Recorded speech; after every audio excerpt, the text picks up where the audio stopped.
For almost 80 years, one currency has done something no empire ever managed with pure force. It made itself feel like gravity. From oil fields in the Middle East to container ports in Asia, from glass towers in New York to street markets in Nairobi, the same green language translated everything into value. Every trade contract, every cross-border loan, every barrel of oil, every shipping invoice, every reserve portfolio quietly bowed to the dollar, not because people loved it, but because the system around it left them no real alternative. And here is the pivot most people miss. The dollar did not rule the world mainly as a symbol. It ruled as a plumbing system. Power in the modern era is not only about who has the biggest army, it is about who owns the settlement rails, the invisible infrastructure that decides how money moves, clears, and finalizes across borders. Because when you control settlement, you do not just record trade. You shape behavior. You can reward, isolate, punish, or freeze a nation's options without firing a shot. That is why this story is not a headline about a new club of countries. It is a story about what happens when a large share of humanity decides the cost of the old system has become unbearable. Resentment, when it lasts long enough, stops being emotion and becomes strategy. And strategy, when it finds the right moment, becomes architecture. BRICS began as an acronym, but the countries inside it learned something the hard way. If your minerals, energy, labor, and manufacturing are real, but your access to global settlement depends on someone else's currency and someone else's rules, then your sovereignty is conditional. You can grow, you can trade, you can build, but the final gate still belongs to a system you do not control. Then came the wake-up call that turned a theory into urgency. When a major economy could be cut off from the world's financial nervous system almost overnight, the message was impossible to ignore. Money is not neutral. It is leverage.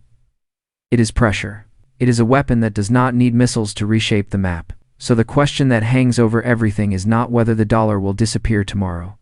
Empires rarely collapse on schedule, and they almost never collapse quickly at first.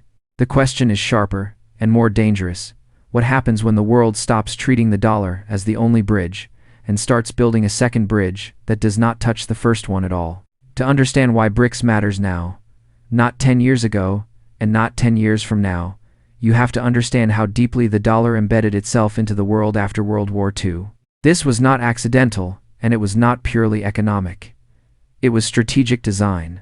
Through Bretton Woods, the United States offered stability in exchange for centrality. Currencies would orbit the dollar would anchor itself to gold, and America, emerging from the war with intact industry and unmatched power, would become the quiet referee of global trade. When that gold link snapped in 1971, many assumed the system would fracture. Instead, something more subtle happened. The world did not abandon the dollar, it doubled down on it. The petrodollar system tied energy, the lifeblood of industrial civilization, directly to dollar settlement. If a country needed oil, it needed dollars. If it needed dollars, it needed access to American financial rails. This transformed the dollar from a currency into an ecosystem. It became the air global trade breathed. For decades, this arrangement felt efficient, even fair, to those near the center. But to those on the periphery, it came with an invisible cost. Nations could produce real things, oil, steel, food, electronics, but the final act of value recognition happened elsewhere. Their work cleared through banks they did not control, through systems governed by rules they did not write, under legal jurisdictions they could not vote in. At first, this was tolerated. Growth smoothed over resentment. Cheap credit and expanding trade made the system feel worth the compromise. But as American debt ballooned, as financial crises multiplied, and as sanctions became routine rather than exceptional, the bargain began to change shape. What once looked like stability started to resemble dependency. BRICS did not emerge as a rebellion. It emerged as a hedge. A long-term insurance policy against a system that had shown it could be turned off. Slowly, quietly, these countries began asking a dangerous question. If money is power, why should all monetary power flow through a single state? That question does not produce immediate revolutions. It produces blueprints. And blueprints, once shared, have a way of becoming reality. The turning point was not ideological. It was operational. When Russia was disconnected from the global payment network in 2022, It exposed a truth that many countries had suspected but never fully confronted. Access to money flows was no longer guaranteed by participation in global trade. It was conditional on alignment. The moment a nation crossed a political red line, its ability to settle payments, finance trade, and move reserves could be severed with the push of a button. That event reframed money in the minds of policymakers across the global south. This was not about Russia. It was about precedent. If one major economy could be unplugged so quickly, then size was no protection. Integration was no shield. The global financial system, long sold as neutral infrastructure, had revealed itself as strategic territory. At the same time, the economic balance of the world had already shifted beneath the surface. China had become the central manufacturing hub of the planet. India was emerging as a demographic and technological engine. Russia controlled vast energy reserves. Brazil and South Africa anchored food and mineral supply chains. Together, these economies were no longer marginal players. In purchasing power terms, they had already surpassed the traditional industrial powers.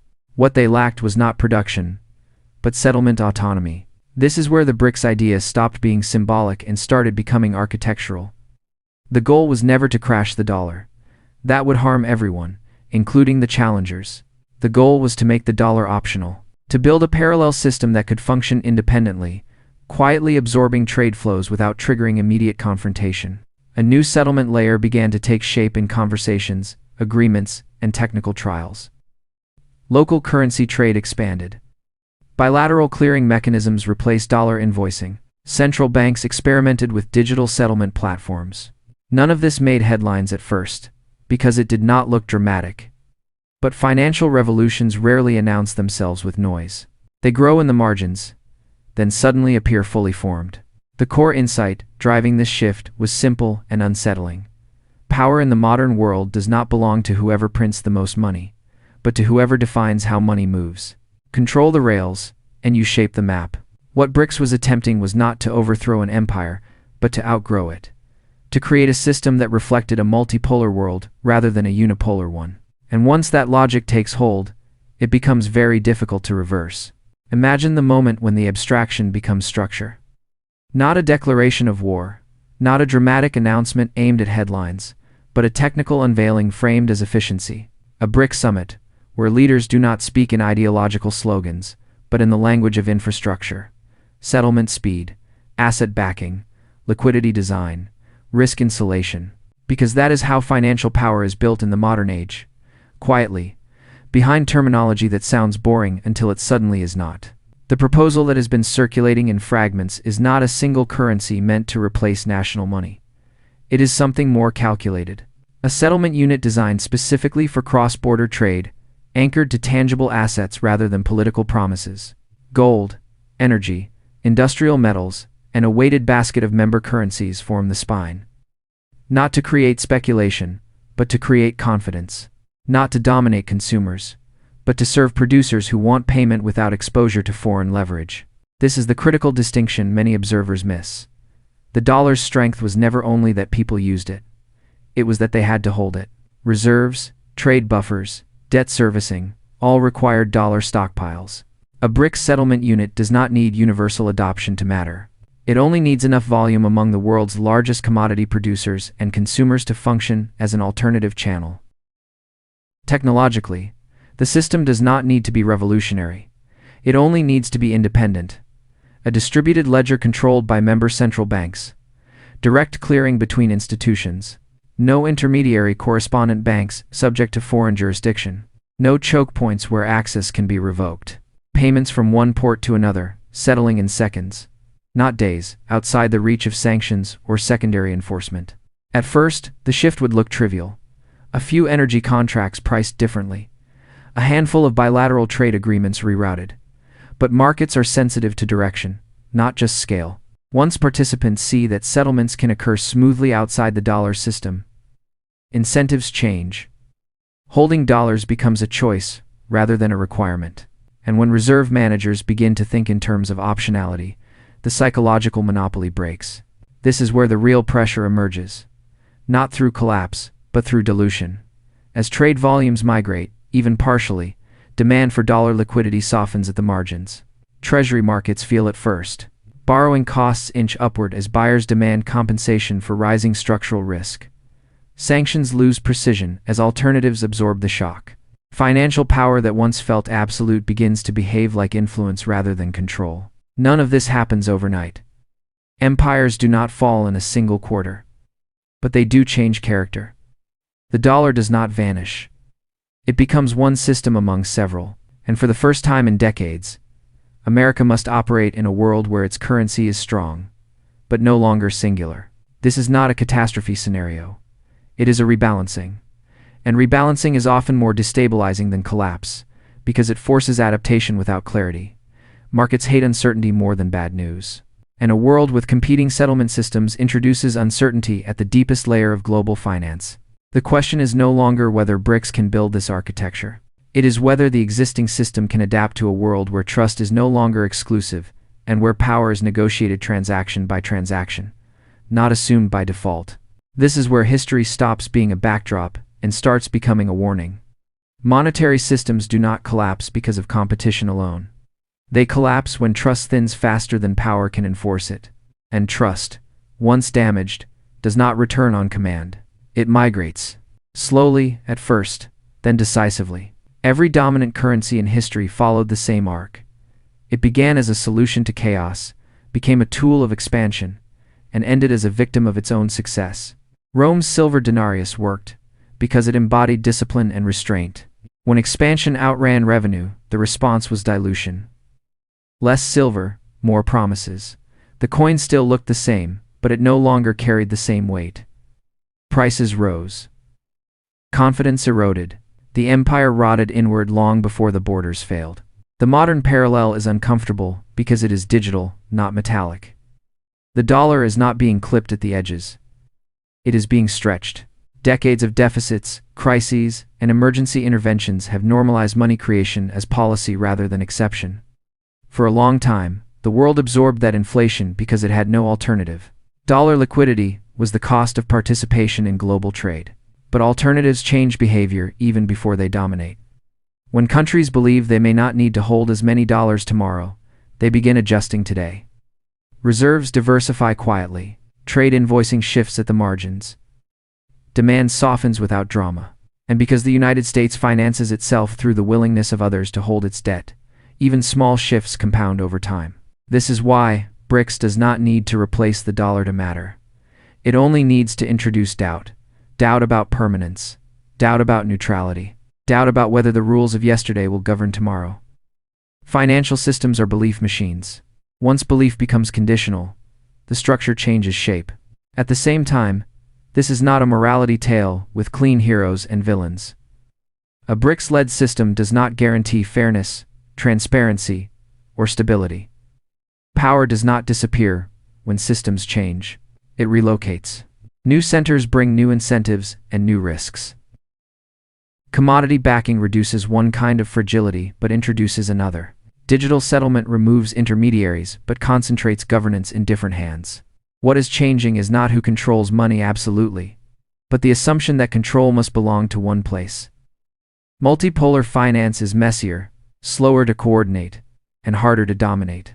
But it is also harder to weaponize universally.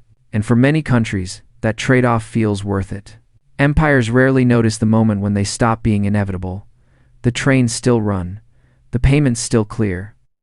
Life looks normal on the surface. The shift happens underneath, in reserve allocations, in settlement agreements, in systems that only specialists watch. By the time the public feels it, the architecture has already changed. The dollar's greatest strength was never force. It was belief that there was no alternative. BRICS challenges that belief, not with speeches, but with infrastructure.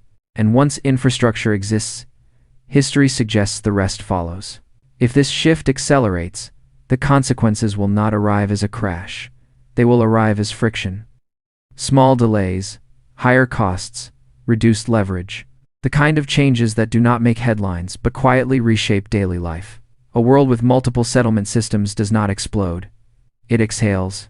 And in that exhale, power redistributes. For the United States, the first signal would not be the loss of reserve status. That is a lagging indicator.